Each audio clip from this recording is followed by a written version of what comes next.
Olá pessoal, meu nome é Ricardo, sou professor de Direito Eleitoral do curso Estratégia e nesta videoaula nós iniciaremos o estudo da Justiça Eleitoral. Esse é um dos assuntos, para fins de concurso público, mais importantes de Direito Eleitoral.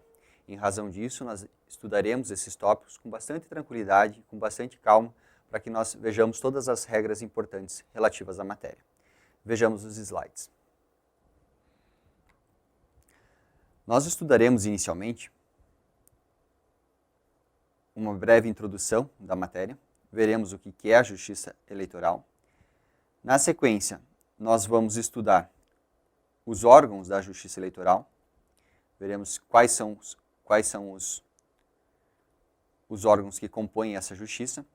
Na sequência, estudaremos características e funções.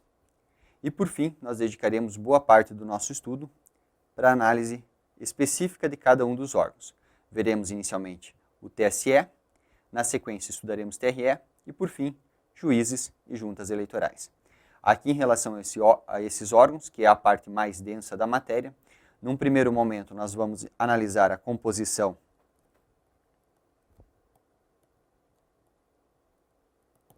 e organização.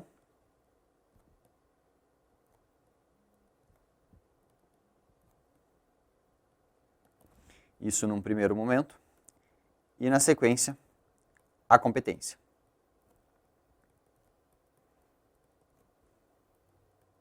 Lembrando a todos, desde já, que efetivamente esse é um dos assuntos mais importantes para fins de provas de concurso público, ok? Vamos iniciar, portanto, com a introdução à nossa matéria.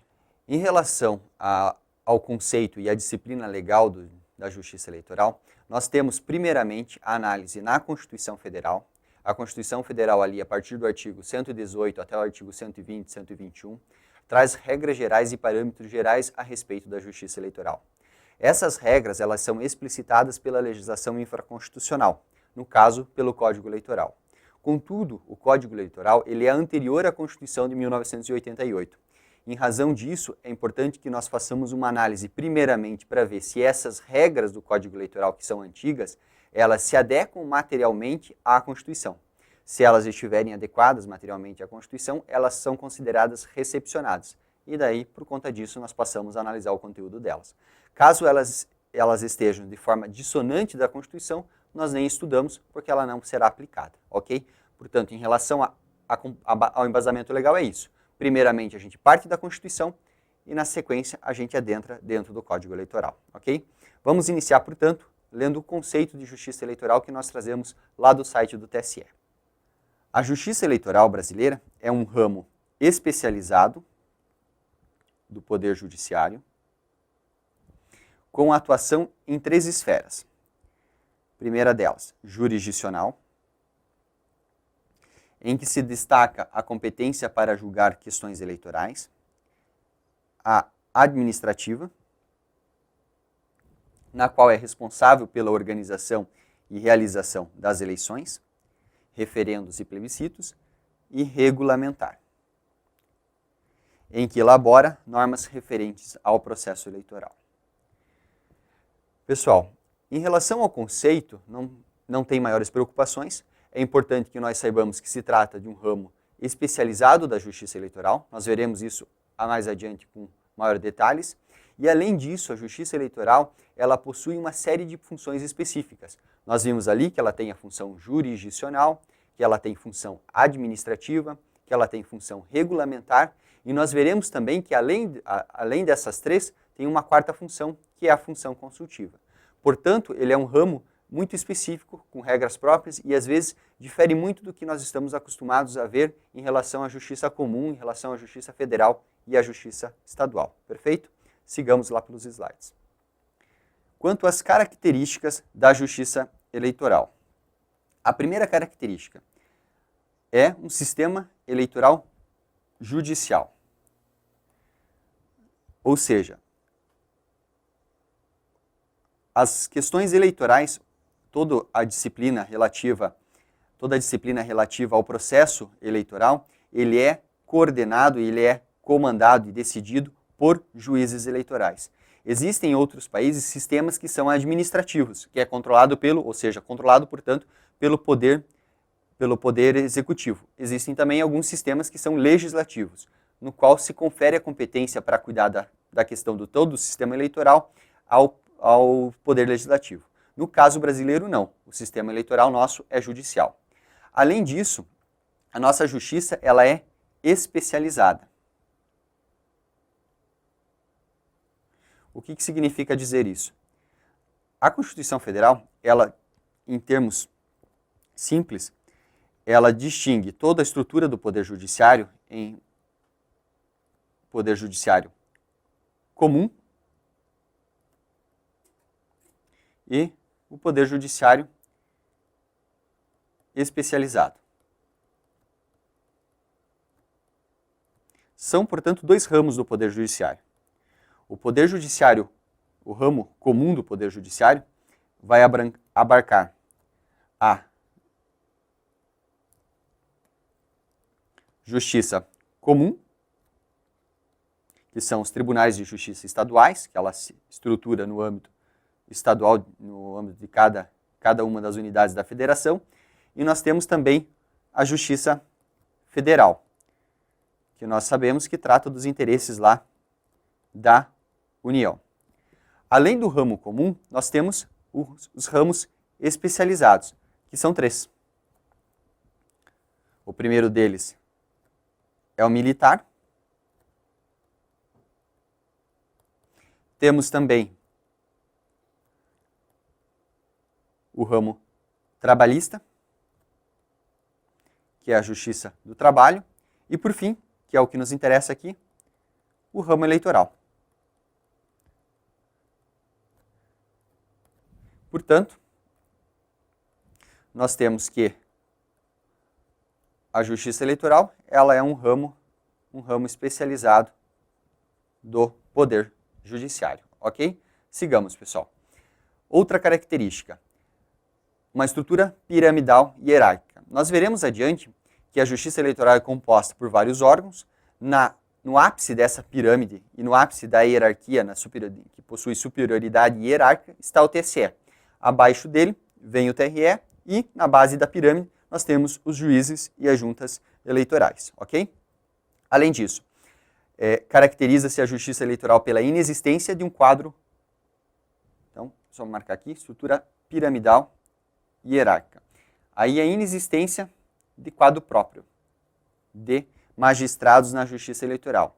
Significa dizer o quê? Que nós não temos concurso para magistrado eleitoral.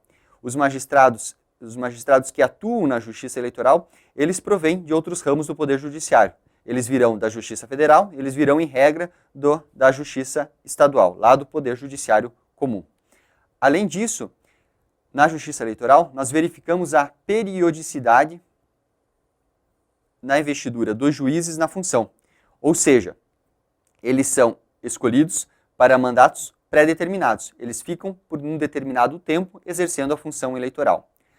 Além disso, a competência da Justiça Eleitoral ela é definida por lei complementar. E, por fim, a Justiça Eleitoral, além da tradicional divisão que nós vimos em órgãos, lá, federal, em órgãos TSE, TRE, juntas e juízes, ela assume uma divisão territorial própria. Que essa divisão ela tem um caráter voltado mais para as eleições, né, que envolve as circunscrições, zonas e seções eleitorais. São essas, portanto, as características do Poder Judiciário Eleitoral, ok? Na sequência, nós já passamos a estudar as funções da Justiça Eleitoral. Conforme nós vimos lá no início, nós temos inicialmente a função administrativa, a função jurisdicional, a função normativa e a função consultiva, ok? Em relação à função administrativa, vejamos, refere-se à preparação, organização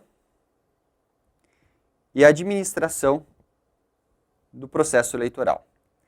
A função administrativa aqui, pessoal, ela é peculiar. Em regra, o poder judiciário ele é destinado a julgar conflitos de interesse.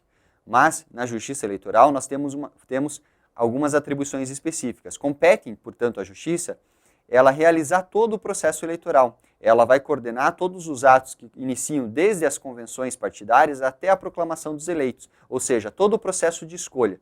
Esse processo envolve toda uma preparação administrativa muito grande que conduz a todo o processo eleitoral. Por exemplo, de atuação administrativa. Vamos citar ali a preparação das urnas, treinamento dos mesários, registro de candidatos. Notem, em que pese seja uma justiça eleitoral, ela vai preparar as urnas, organizar todas elas para levar em cada um dos locais de votação, vai treinar os mesários que trabalharão no dia das eleições, vai proceder aos registros de candidaturas, entre uma série de outras funções que nós estudamos ao longo do nosso curso. Além disso, temos duas características muito importantes relativas a essa função administrativa. A primeira delas se refere ao poder de polícia. O que é o poder de polícia? O poder de polícia é o poder-dever conferido ao juiz eleitoral de manter o processo eleitoral dentro da legalidade.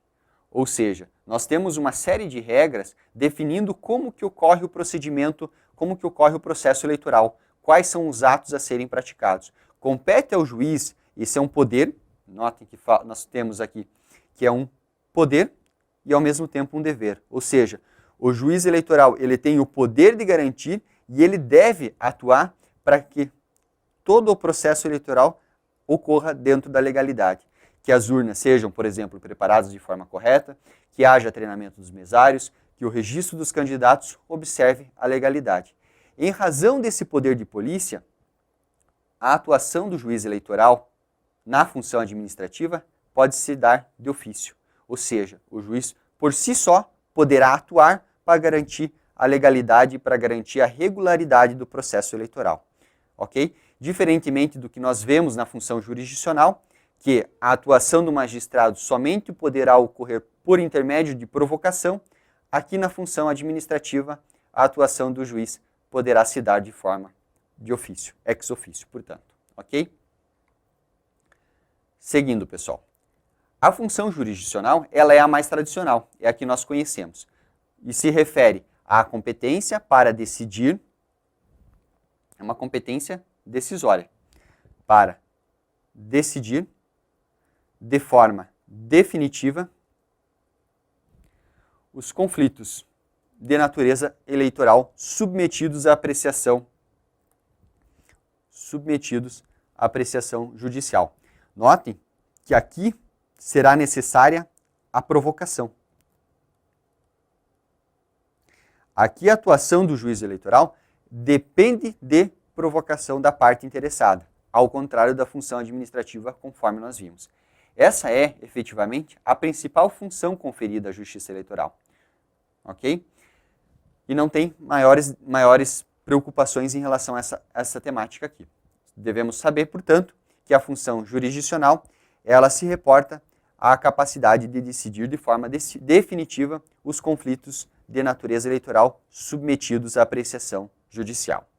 Para que a gente compreenda bem a diferença entre a função administrativa e a função jurisdicional, nós vamos trazer aqui um exemplo relativo à questão da propaganda irregular. A propaganda, ela deverá observar uma série de regras previstas lá no Código Eleitoral e na Lei das Eleições. Se houver violação a essas regras, nós temos que a propaganda será irregular. Na atuação administrativa, poderá o magistrado, olhem que interessante, no exercício da função administrativa, o juiz eleitoral poderá determinar a remoção de ofício de propaganda irregular. Por exemplo, em relação à colocação de placas, elas devem observar um certo tamanho. Se essas placas elas forem maiores do que prevê a legislação e o juiz tomar conhecimento desse fato, ele tem esse poder e ele deve agir de ofício para remover essa propaganda irregular. Ou seja, ele tem que atuar para conferir a regularidade ao processo eleitoral. Contudo, paralelamente, temos a função jurisdicional. E aqui, em relação à função jurisdicional, nós estamos a tratar de eventuais indenizações e de multas por violação das regras da propaganda irregular. Aqui, a atuação do juiz, ela depende de provocação.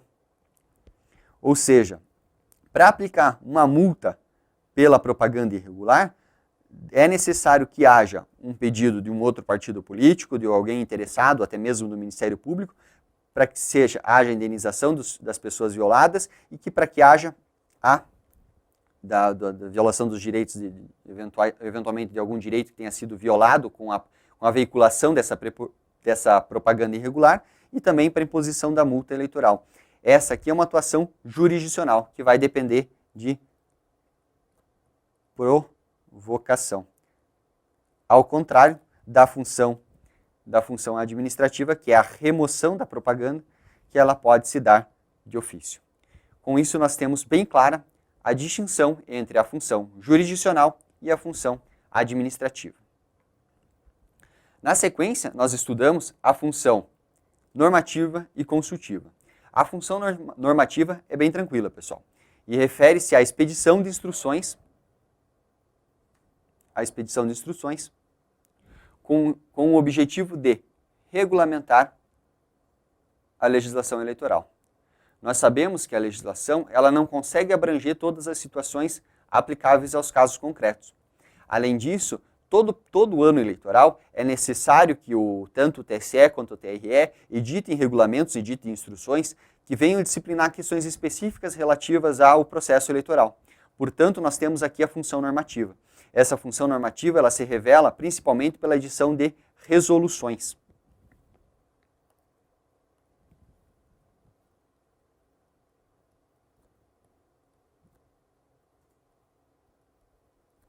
Nós temos resoluções tanto no âmbito do TSE quanto no âmbito do TRE. No que diz respeito à função consultiva, essa, de fato, é uma das funções mais específicas do Poder Judiciário Eleitoral. E ela se refere à atribuição conferida pela legislação eleitoral ao TSE e aos TREs para responder consultas formuladas pelas partes interessadas no processo eleitoral. Aqui é bem interessante. Se alguma das partes que estão envolvidas no processo eleitoral, por exemplo, os partidos políticos, ou algum detentor de mandato eletivo, alguma autoridade tiver alguma dúvida em relação à aplicação da legislação eleitoral, em relação à aplicação de tanto da Constituição quanto do Código Eleitoral e até mesmo das resoluções editadas pelo TSE e pelo TRE, esses órgãos poderão ser consultados e eles vão se manifestar orientando as partes quanto à aplicação ou não aplicação ou como se dá a aplicação daquela regra, né? Em relação à função consultiva, nós temos que ela será formulada por autoridades. Aqui nós vamos distinguir na sequência quem são essas autoridades. Além disso, aqui é muito importante, pessoal, que a função consultiva ela não está relacionada a um caso concreto, ou seja, ela não pode a parte vir questionar a respeito de um processo que ela tenha, fazer uma consulta relativa a um processo que ela tenha, porque isso seria uma forma de você antecipar um julgamento de um processo, você subverteria a ideia da função jurisdicional, né? Além disso, e o principal em relação à função consultiva é a finalidade dela, qual seja, orientar a conduta dos interessados no processo eleitoral. Ela assume essa atuação prévia, a fim de, até mesmo para evitar que surjam conflitos de interesses pela aplicação da legislação de forma dúbia. Então, se consulta o TSE para ele orientar direitinho qual é o procedimento adequado a ser tomado. E, por fim, não terá caráter vinculativo. Ou seja, o teor da consulta, o teor da resposta à consulta, não vincula nem o TRE, nem o TSE em relação ao seu conteúdo. Nada impede que, num processo jurisdicional, o TSE decida de outra forma. Isso porque No processo, no caso concreto especificamente, nós temos uma série de outras situações que devem ser levadas em consideração. Aqui na função consultiva, a situação formulada são situações abstratas. Situações hipotéticas, na qual se pretende analisar e orientar quanto à aplicabilidade da legislação eleitoral. Pessoal, ainda em relação à função consultiva, é muito importante a gente conhecer os dois dispositivos do Código Eleitoral referentes à matéria. Nós temos dois artigos no Código Eleitoral, um deles atribuindo competência ao TSE e outro atribuindo a competência consultiva ao TRE. Para fim de prova objetiva, é muito importante que nós tenhamos em mente a literalidade desses dispositivos, porque às vezes as bancas trocam um conceito pelo outro. Vejamos nos slides. Em relação ao TSE, nós temos o artigo 23, inciso 12 do Código Eleitoral. Compete ao Tribunal Superior responder sobre matéria eleitoral às consultas que lhe forem feitas em tese, aqui está o caráter abstrato, por autoridade com jurisdição federal ou por órgão nacional de partido. Já em relação ao TRE, nós temos o artigo 30, inciso 8º. Vejamos. Compete ainda privativamente aos tribunais regionais eleitorais responder sobre matéria eleitoral às consultas que lhe forem feitas, em tese, por autoridade pública ou partido político. Pessoal, atentem-se. Em relação ao TSE, a consulta poderá ser formulada por autoridade de jurisdição federal, ok? Ou por órgão nacional de partido político. Notem que nós marcamos o federal e o nacional. Já em relação ao TRE, as consultas poderão ser formuladas por autoridade pública, né? É um conceito, portanto, mais amplo, porque lá no TSE ela somente poderá ser formulada por autoridade federal e por partido político. Notem que também é um conceito mais amplo, porque lá no TSE ela somente poderá ser formulada por órgão nacional de partido político. Assim, se você memorizar essas duas palavras aqui, você não terá dificuldade de distinguir uma e outra numa prova objetiva. Com isso, pessoal, nós encerramos o estudo das funções atribuídas à Justiça Eleitoral. Nós vimos a função jurisdicional, administrativa, normativa e consultiva. Na sequência, nós passaremos ao estudo dos órgãos da Justiça Eleitoral. Essa matéria, efetivamente, é muito importante e tem uma grande incidência em prova. Em regra, toda prova de direito eleitoral, ela vai cobrar pelo menos uma ou duas questões a respeito desse tema, ok? Vejamos os slides. O primeiro dispositivo que nos interessa aqui é o artigo 118 da Constituição Federal, que prevê: são órgãos da Justiça Eleitoral.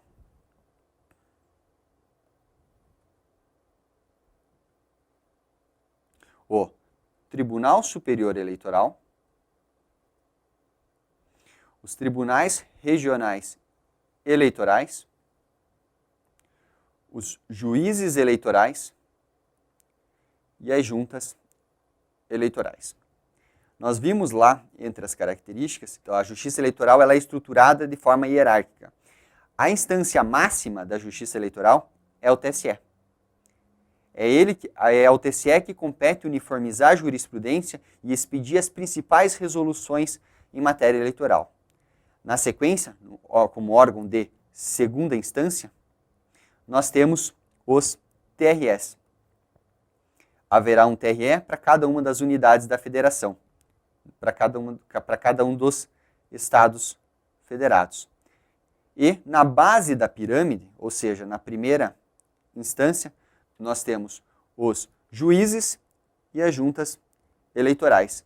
Notem que, diferentemente do que nós vemos nos outros ramos do Poder Judiciário, na base da organização da Justiça Eleitoral, nós temos dois órgãos. Nós temos os juízes eleitorais e as juntas. Cada um deles reservará competências próprias. Aos juízes eleitorais, nós temos principalmente competências jurisdicionais.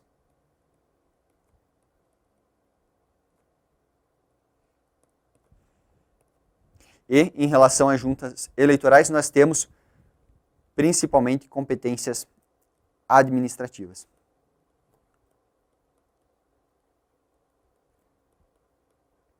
Cada um deles terá competências e atribuições próprias, conforme estudaremos na sequência, ok?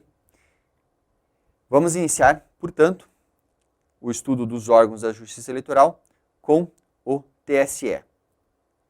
O TSE ele vem disciplinado na Constituição lá no artigo 119. Tá? Inicialmente, nós vamos analisar aqui a composição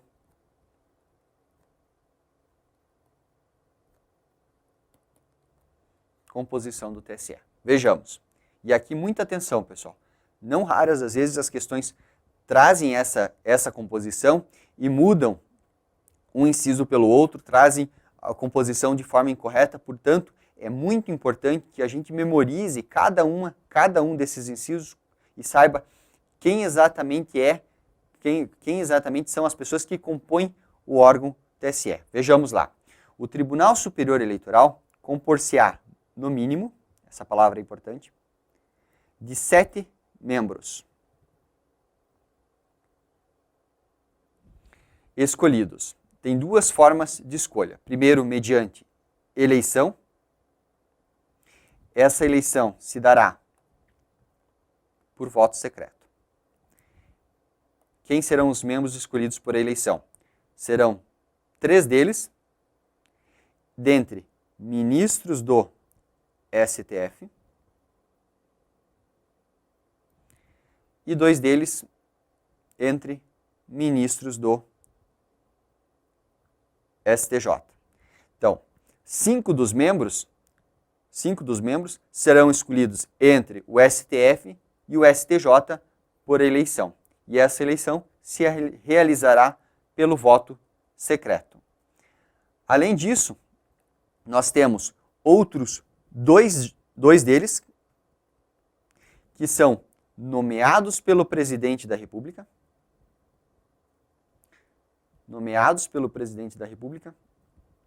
dentre 6 advogados.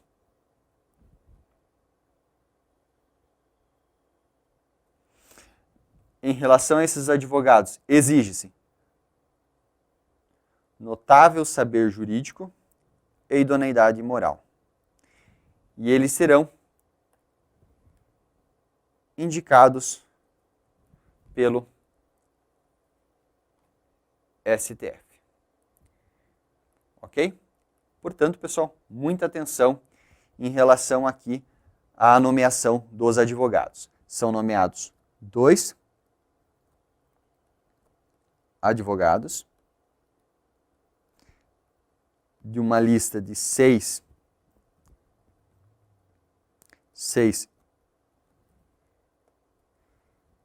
indicados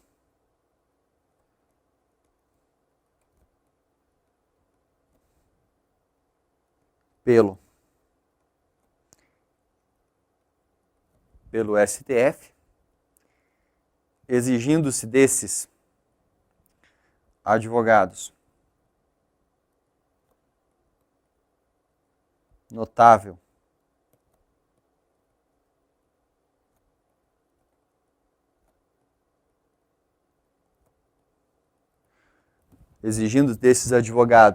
notável saber jurídico e idoneidade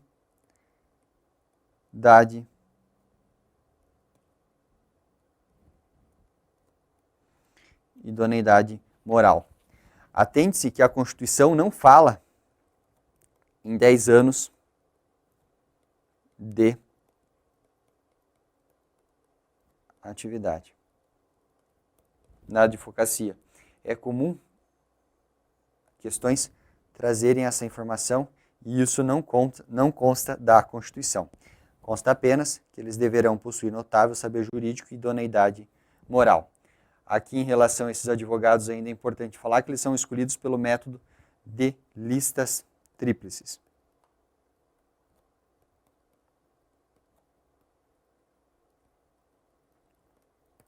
Ou seja, para cada vaga é formada uma lista tríplice com 3 nomes, né? Como o próprio nome já indica.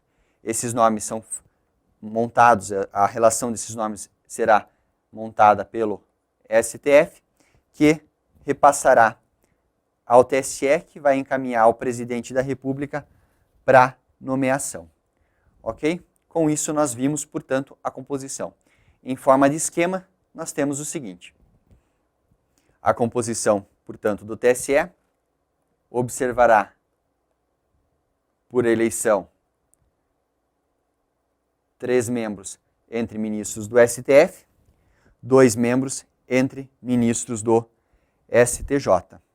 E, por indicação do STF, indicação do STF e nomeação do presidente da República, nós teremos 2 advogados.